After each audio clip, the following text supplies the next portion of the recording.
વશિષ્ઠ ઋષિએ રામાયણમાં ભાષણમાં બહુ ઉપદેશ કર્યો છે. શોક કોના માટે કરવો જોઈએ? જે બ્રાહ્મણ થઈને 3 વાર સંધ્યા કરતો નથી એ શોચનીય. સંધ્યા વિના બ્રાહ્મણ શૂદ્ર જેવો થાય.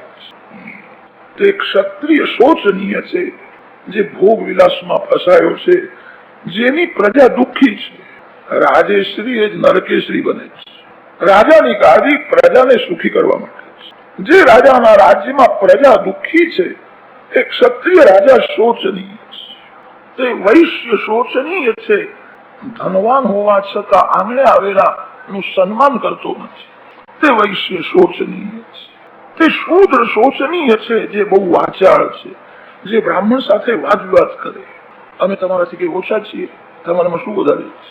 બ્રાહ્મણ સાથે જે વાદ વિવાદ કરે, બ્રાહ્મણના જેવો જ હું છું એવું સમજે, તે શૂદ્ર શોચનીય છે. તે બ્રહ્મચારી શોચનીય છે જેનું જીવન વિલાસી છે. શાસ્ત્રોમાં એવું લખ્યું છે, લગ્ન થયા પછી થોડું જીવન વિલાસી થાય એ ઠીક છે. વિદ્યાર્થીનું જીવન વિલાસી હોય તો વિદ્યાનો વિનાશ થાય. વિદ્યાર્થી જીવનમાં સંયમની બહુ જરૂર છે. આંખનો સંયમ, જીવનો સંયમ જે રાખે એની જ વિદ્યા સફળ થાય છે. સંયમ વિના જ્ઞાન ટકતું નથી. વિદ્યાર્થી વિલાસી હોય તો એનું જીવન શોચનીય છે. જે ગ્રહસ્થ પંચમહાયજ્ઞ કરતો નથી એ ગ્રહસ્થ શોચનીય છે. ગ્રહસ્થના માટે 5 યજ્ઞ કરવાની આજ્ઞા આપી છે.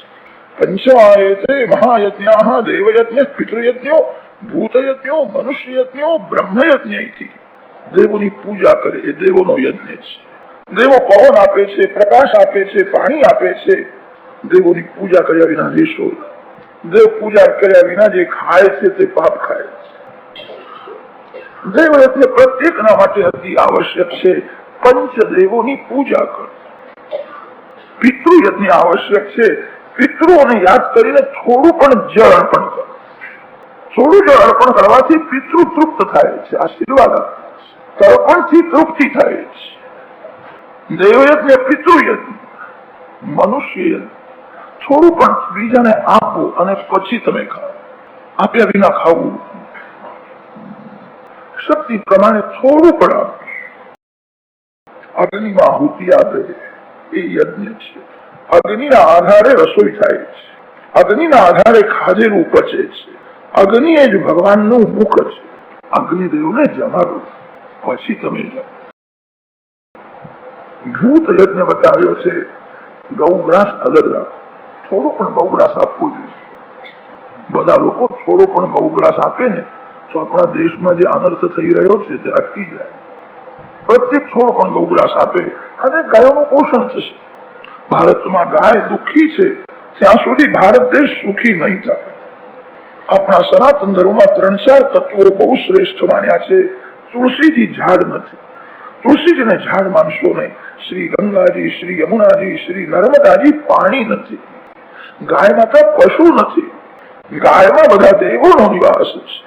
ગૌમૂત્રમાં ગંગાજી છે. ગાયના છાણમાં લક્ષ્મીનો નિવાસ છે.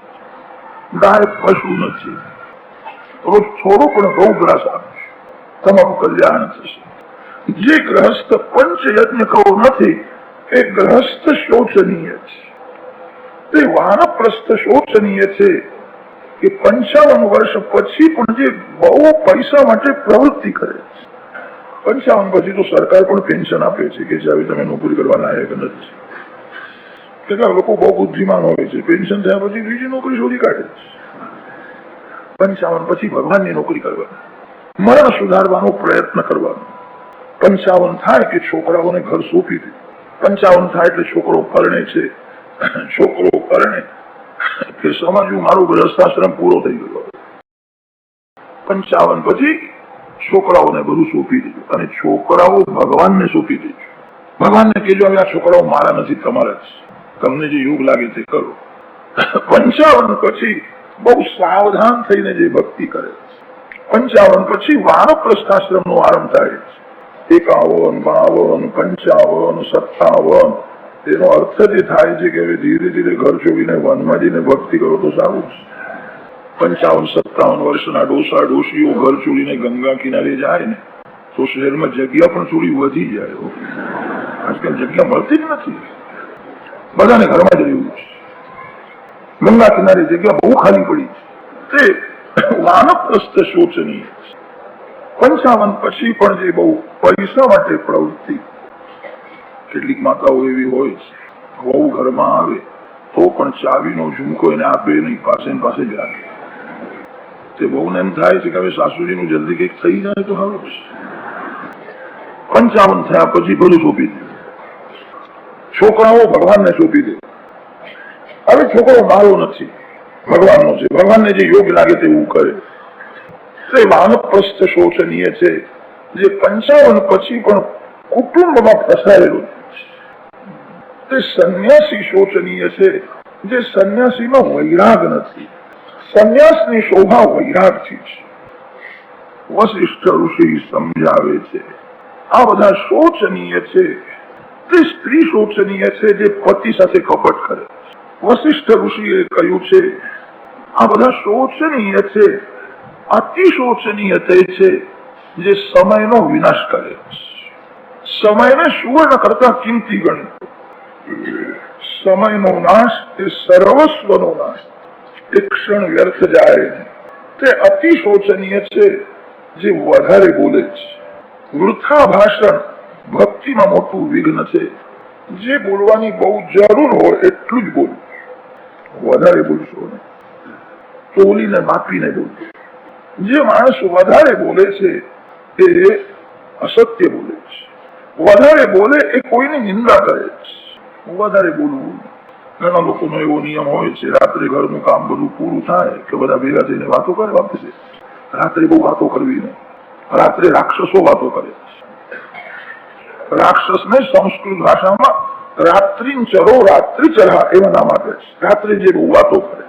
કેટલાક લોકો તો એવા હોય છે, ઘરના લોકો સાથે વાતો કરતા એમને સંતોષ થતો નથી, તે પાડોશીના કે જેને બેસીને વાતો કરે. વિના કારણ કોઈના ઘેર જવું નહીં, વાતો કરવી નહીં. કેટલાક તો એવા હોય છે, પાડોશી સાથે બોલતા પણ એમને સંતોષ થતો નથી, ત્યારે રસ્તે કોઈ જતો હોય એને બોલાવશે, અહીંયા હો, અહીંયા હો, જય શ્રી કૃષ્ણ, બેસો. છાપામાં શું આવ્યું છે? મારું તો સત્યાનાશ થયું છે, તું મારી પાસે આય તો તારું બરાબર સત્યાનાશ વાળું હોય. કથા સાવધાન થવા માટે, હસવા માટે નથી. વધારે બોલવું નહીં. જે બહુ બોલે છે એના શક્તિનો નાશ થાય છે. વધારે બોલનાર અતિ શોચનીય છે. ભક્તિના 3 શત્રુ છે: વૃથા ભાષણ, વૃથા ચિંતન. જે ચિંતન કરવાથી જીવનમાં કોઈ લાભ નથી એવા વિચારો કરવાના. જેનો વિચાર કરવાથી જીવનમાં પ્રત્યક્ષમાં કંઈક લાભ થતો હોય એ ભલે વિચારો. માનવ સંસારના વિચારો બહુ કરે. શક્તિનો વિનાશ. એક ભાઈ અમને પૂછેલું કે મારા કાગડાને દાંત કેટલા હોય છે? કાગડાના દાંતનો વિચાર તું શું કરવા કરે છે? એ જાણવાથી તને શું મળવાનું છે? જે વિચાર કરવાથી જીવનમાં પ્રત્યક્ષમાં કોઈ લાભ નથી એવા વિચારો કરવાના. વૃથા ચિંતન, વૃથા ક્રિયા, વૃથા ભાષણ. ભક્તિના 3 શત્રુઓ છે જે વૃથા ક્રિયા કરે છે. શરીરને સ્થિર રાખો. કેટલાક વિના કારણ હાથને પગને હલાવે છે, એ સારું નથી. શરીરના કોઈ અંગને હલાવશો નહીં. સ્થિરૈરંગૈ સ્પૃષ્ટુઆગુંસસ્તનુભિ. આ વૃથા ક્રિયા શક્તિનો વિનાશ કરનારી છે.